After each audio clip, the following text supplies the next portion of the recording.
Hi guys, ఇప్పుడే ARM movie చూశాను. Movie చూసాక నా ఒపీనియన్ చెప్పాలంటే నాకైతే బాగుంది బ్రోస్. ఇన్డెప్త్ రివ్యూలోకి వెళ్లే ముందు ఎవరైతే మన ఛానల్ కొత్తగా చూస్తున్నారో వాళ్ళు సబ్స్క్రైబ్ చేసుకోవడం మర్చిపోకండి.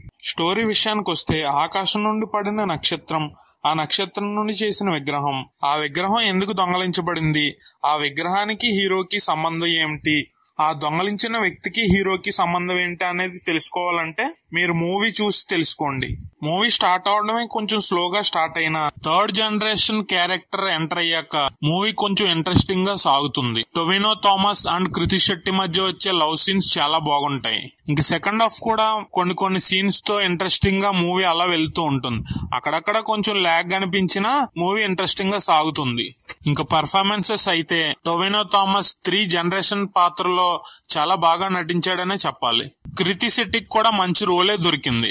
తను కూడా బాగా పర్ఫామ్ చేసింది. ఇంకా మిగతా నటులు కూడా వాళ్ళ రోల్స్ లో వారి పర్ఫార్మెన్స్ బాగానే చేశారు. ఇంకా బీజిఎం సాంగ్స్ అయితే బాగానే ఆకట్టుకుంటాయి. Concept and direction is good. VFX కూడా బాగుంటాయి. ఫైనల్ గా మూవీ అయితే బాగుంది guys. Thanks for watching this video.